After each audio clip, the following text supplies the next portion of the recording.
안녕하세요. 스톡홀름 신드롬에서 남자 역할을 맡은 배우 박상윤입니다. 너무 과하지 않으면서 그래서 모자라지 않게 연기하려고 했던 게 좀 어려웠습니다. 그러니까 좀 줄다리기라고 해야 되나? 이 사람이 범죄자지만 너무 또 범죄에만 치우쳐 있는 게 아니라 이 사람만의 당위성이라고 말하면 좀 웃길 수도 있지만 그 당위성이 있기 때문에 그 사이에서 줄다리기 하는 게 좀 어려웠고요. 이 줄다리기 속에서 약점이 드러나서 그걸 입새 배우가 캐치해서 이제 그게 방향이 바뀌는 게 포인트라고 생각하기 때문에 그거를 연기하는 게 좀 어려웠습니다. 처음에 제가 계단에서 내려왔을 때 입새 배우가 묶여 있고 얼굴에 이제 무슨 천 같은 걸 쓰고 있어요. 근데 저는 그게 가장 기억에 남습니다. 왜냐면 한번 상상을 해봤어요. 내가 만약에 아무리 촬영이어도 저 위치에서 움직이지 못하고 뭔가 시야도 차단당하고 그러면 굉장히 무섭지 않을까. 그래서 그 장면이 좀 인상 깊었습니다. 제가 C땡 5G 하는 대사가 있습니다. 아까 말했다시피 좀 줄다리기를 해야 되는 인물인데 사실 막 엄청 화를 내지도 않고 뭐 엄청 차분하지도 않은 인물인데 그 순간만큼은 정말 그 인물 그대로의 감정이 폭발하는 대사라고 생각을 해서 실제 촬영할 때도 그 부분이 그 조용하던 촬영장에서 가장 스릴 있고 좋았습니다.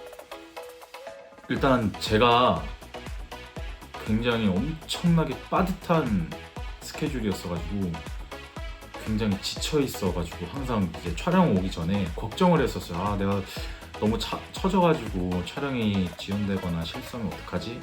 했는데 막상 갔는데 이제 입새 배우님이랑 감독님이랑 스태프분들이랑 다 엄청 열심히 그 새벽에도 엄청 열심히 준비하고 계셨고 여기서 내가 처지면 안 되겠다 생각해가지고 좀 열심히 임하려고 했었습니다. 그래서 뭐 분위기 자체는 웃으면서 촬영했고요. 영화 자체에서는 웃진 않지만 촬영할 때는 웃으면서 촬영했고 그래도 뭔가 좀 이벤트가 있었어요.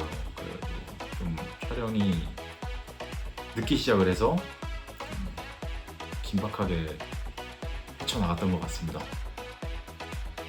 저는 이 단편 영화라는 장르야말로 요즘 같은 숏폼 시대에 가장 최적화된 콘텐츠라고 생각합니다. 그래서 여러분들이 와서 이 영화를 봐주신다면 정말 무한한 영광일 것 같습니다. 안녕하세요. 스톡홀름 신드롬을 감독한 박영빈이라고 합니다.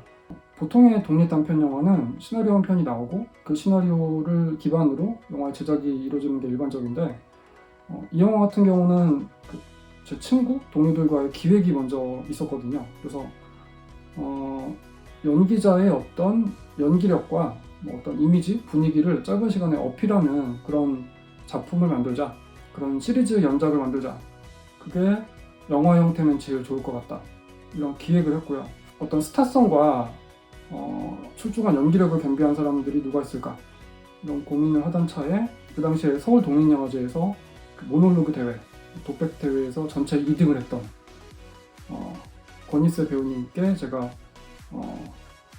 제안을 드렸고요. 그리고 이제 박상윤 배우님, 그래서 제가 평소에도 어떤 출중한 연기력이나 인성까지 겸비한 그런 연기자분들 중에서 제일 같이 작업을 하고 싶었던 다행히 두 분께서 이렇게 수락을 해서 영화의 제작이 시작이 됐죠.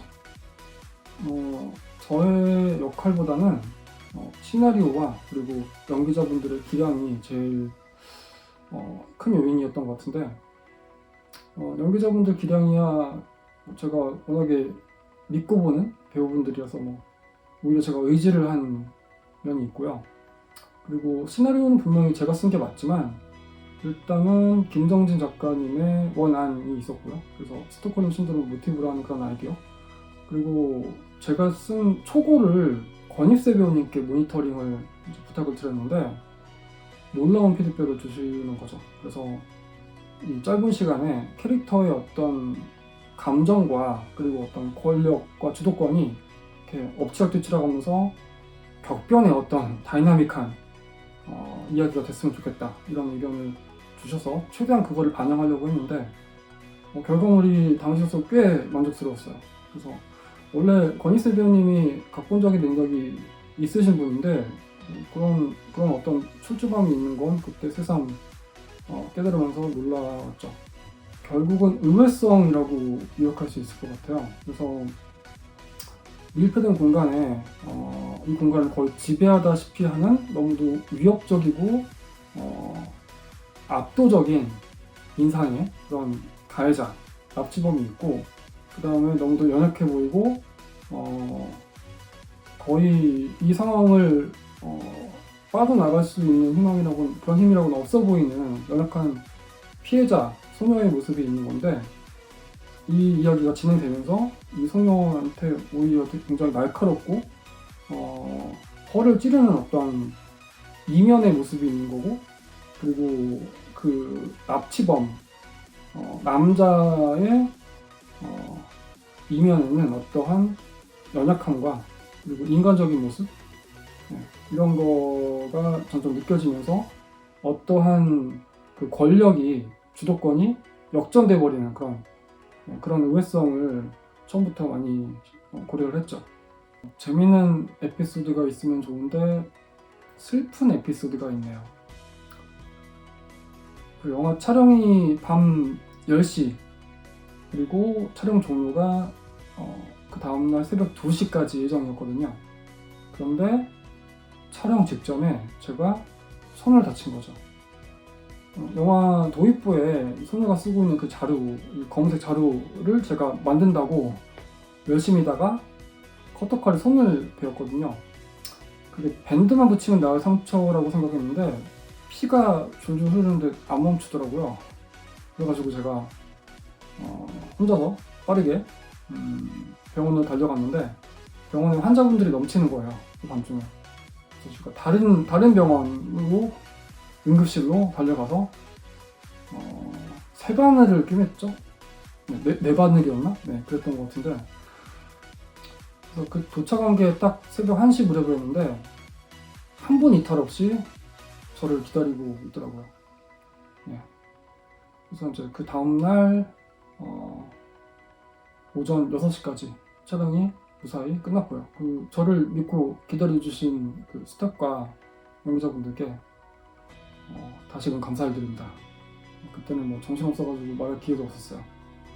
그래서 이렇게 영화가 드디어 공개가 되는데 많이 봐주시고 그리고 선풀 부탁드립니다.